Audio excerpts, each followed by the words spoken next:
Hello and welcome to Hacking Pixels. Hacking Pixels covers some of the hottest cybersecurity news from around the internet, along with a twist of retro video game nostalgia. Hacking Pixels is brought to you by Actionable Security, securing small businesses with actionable insights. Actionable Security specializes in cybersecurity services tailored for small businesses such as risk assessments, email hardening, virtual chief information security officer advisory, and a lot more. Go to actionablesec.com for more information.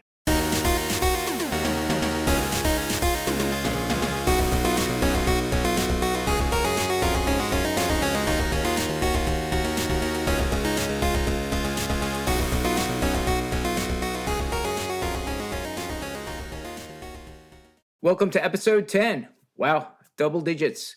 As always, I'm your host, Frank Morano, founder of Actionable Security and cybersecurity news reporter.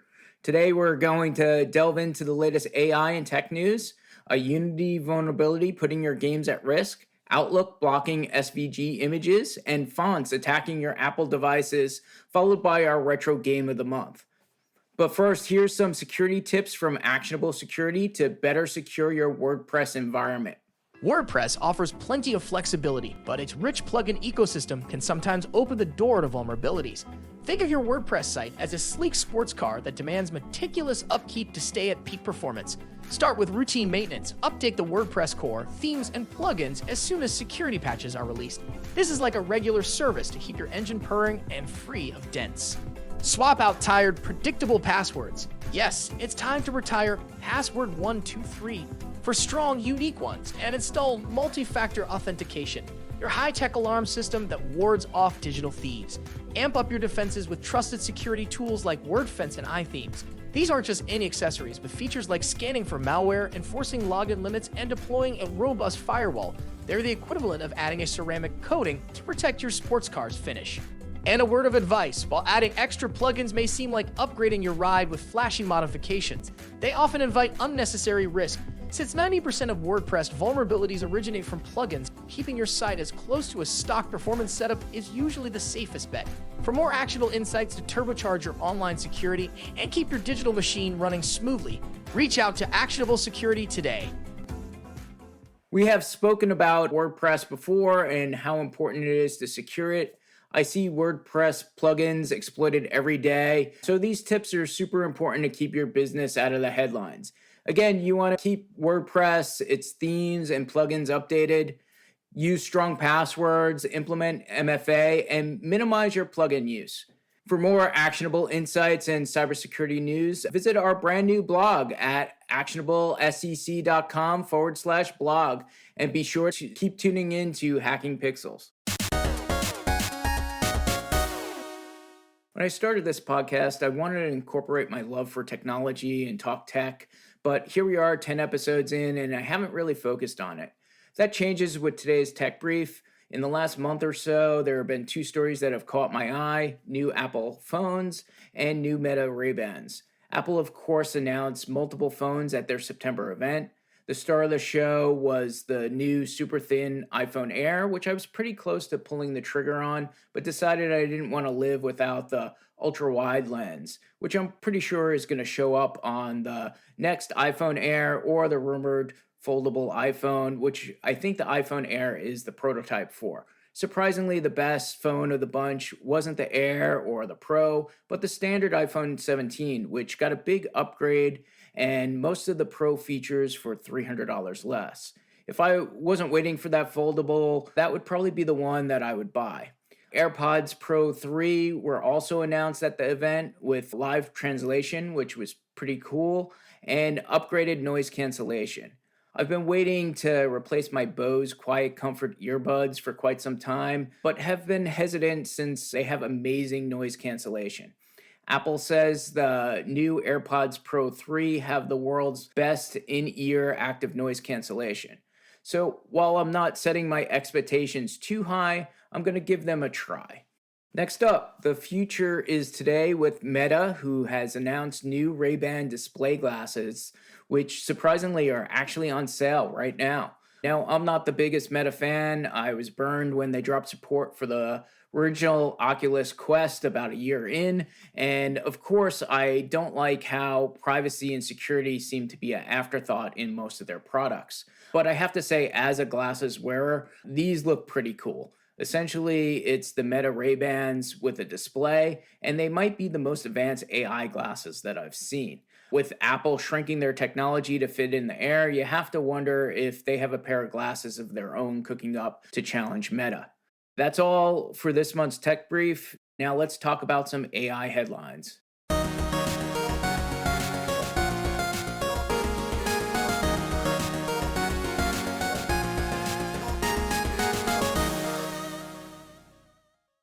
We're going to continue our little experiment with AI, talking about some AI headlines brought to you by Google Notebook LM. This is the brief on the massive security and governance challenges created by the rapid adoption of artificial intelligence. Okay, so we're pulling together insights from 4 different places. Think ZDNet, the Hacker News, and they all point to this kind of critical tension, right? Everyone's jumping headfirst into AI, like really fast. But the governance, the security, it's seriously lagging behind. And that's creating some major risks, like right now. We've got 3 essential takeaways for you. First, businesses are, frankly, struggling to prove AI is actually worth the investment. Why? Well, mostly because of this huge gap in governance. ZDNet found that a whopping 97% of companies just can't show the ROI for their AI projects. And the fix isn't fancier tech reports. It's about focusing on real business goals and, actually managing the stuff properly. And get this, Layer X research confirms this governance mess is actively leaking sensitive info. AI is now the #1 way company data gets out, often just through people using personal accounts or basic copy-pasting. Crazy, right? Second, AI is seriously upped the game for attackers. Tech Maniacs points out that AI models, fed with billions of leaked passwords, can now predict how we humans make them. What does that mean? It means those complex passwords you thought were safe, they can potentially be cracked in hours, not weeks. Yeah, hours. So the defense, it's got to shift fast. We're talking about moving to things like phishing-resistant multi-factor authentication. Think FIDO2, that passwordless stuff. It's becoming essential. And finally, it's not all doom and gloom. The industry is fighting back. Take Google. They're getting serious about their own AI security. They've launched a dedicated bug bounty program, offering up to $30,000 if you find serious flaws like data leaks or rogue actions in their big AI products, including Gemini and Workspace tools. So whether you're trying to prove AI's business value, stop passwords from getting cracked, or lock down the AI code itself, this whole accelerated AI era, it really demands we completely rethink how we handle both corporate governance and digital security. Always interesting. I feel like it's getting better, but obviously still not there. We'll try again next time. Anyway, AI being the #1 exfiltration channel is not surprising. In a lot of companies, there's just no governance over AI. Everyone could use whatever tools they want and put anything into it. Keep it simple with one simple rule: never feed sensitive data into AI tools you don't control. As for AI enhanced password cracking and AI predicting your passwords, this isn't really surprising either. AI is evolving so fast, it's doing things we didn't imagine and certainly could be used for evil. As with everything, ensure the proper controls are in place and layer them. Phishing resistant MFA, passwordless authentication, strong hashing algorithms, throttling, and behavioral analytics to block AI based guessing, and scanning for leaked credentials associated are just some of the controls you should consider.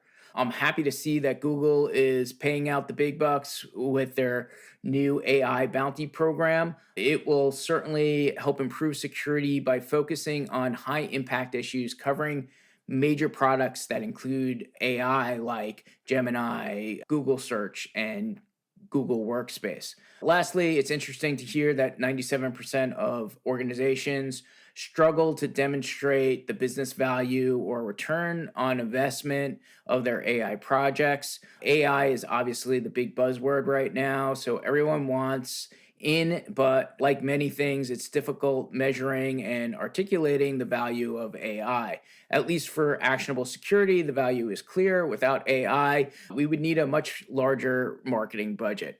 That's all for our AI headlines. So let's get to our first story.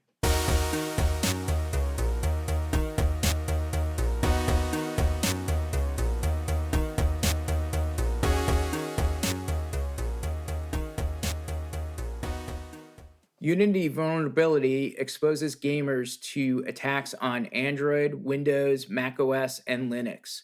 A critical security flaw in the Unity game engine, tracked as CVE 2025-59489, puts gamers at risk.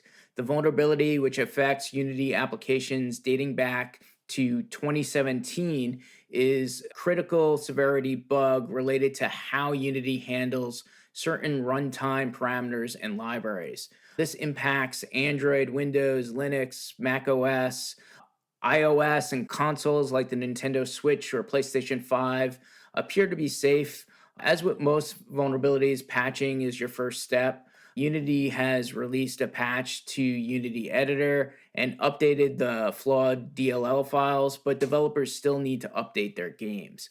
Valve has also taken action and proactive steps to block Unity games that might not be updated, and Microsoft has updated Defender to defend against this type of attack. Video games are billions of dollar industry, so it makes sense that technologies like game engines represent a massive high value attack surface.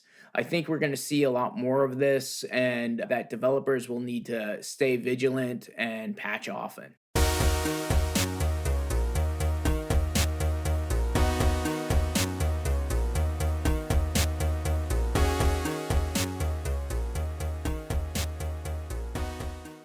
Next up, Microsoft Outlook blocks inline SVG images to stop phishing attacks.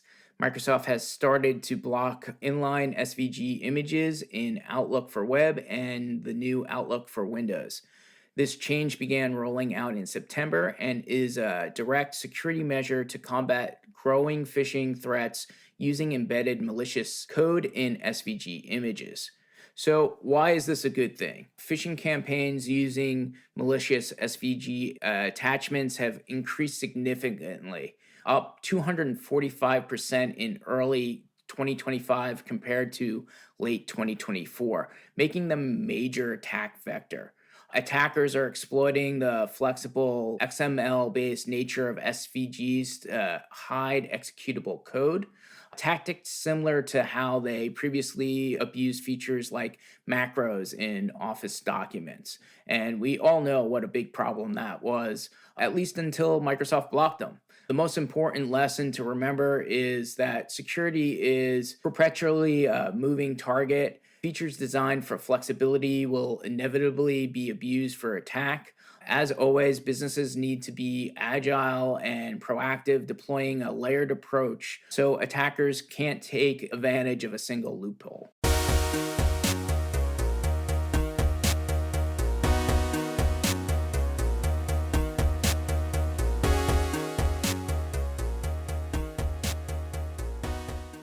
Next up, when fonts attack, Apple patches malicious font vulnerability in iOS and macOS.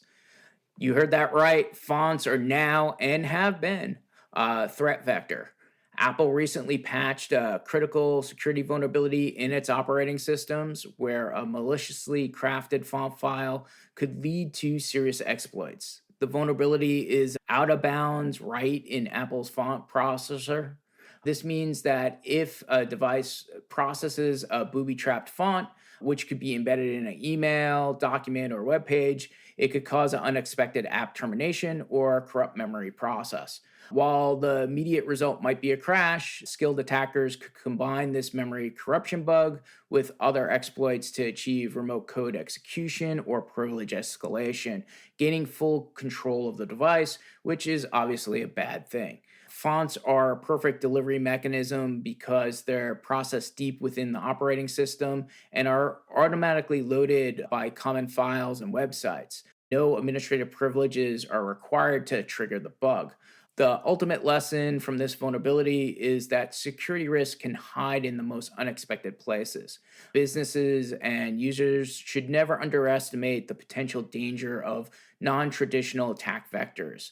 You should assume anything could be weaponized, treat all security updates as critical, and maintain a layered defense strategy and not assume that operating system vendors will catch every possible attack vector. The last thing you want is a font bringing down your entire organization.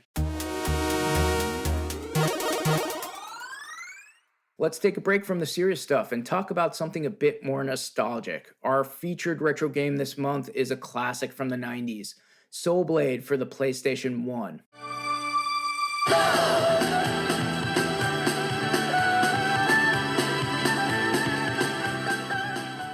Soul Blade, also known as Soul Edge in the arcades, was a 3D fighting game developed by Namco that made its debut on the PlayStation in 1997. It was one of the first weapons-based 3D fighters, making it unique and setting it apart from all the other fighting games out there. The plot revolved around the Sword Edge, a sword rumored to offer unlimited power, and the 9 warriors attempting to obtain it. Soul Blade was a commercial and critical success with praise given to its graphics, gameplay, and characters. It's also the first installment in the Soul Calibur series, which is loved by many to this day.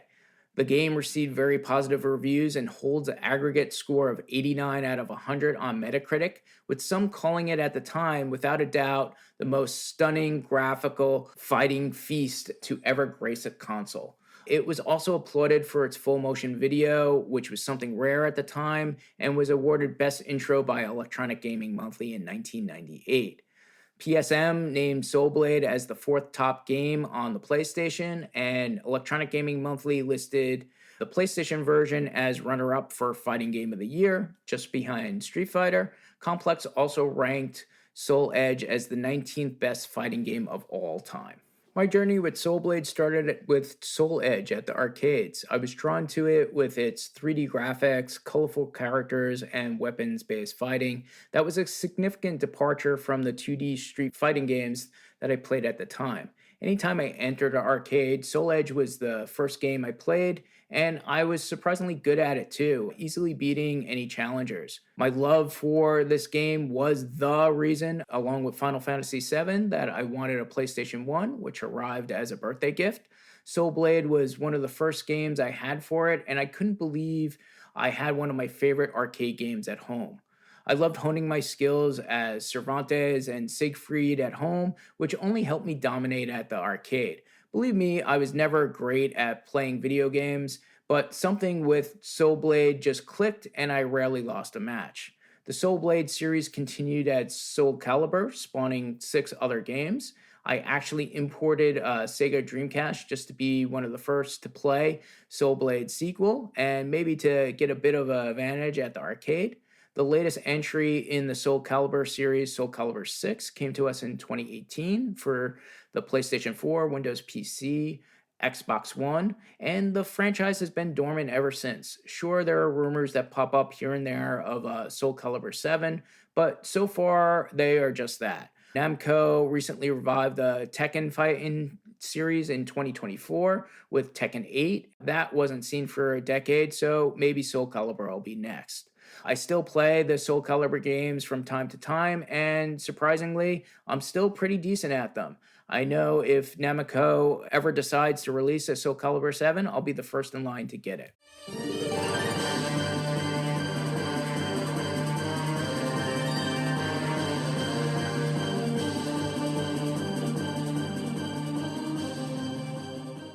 That's all, folks. Thanks for listening. Join us next month. Same bat time, same bat channel.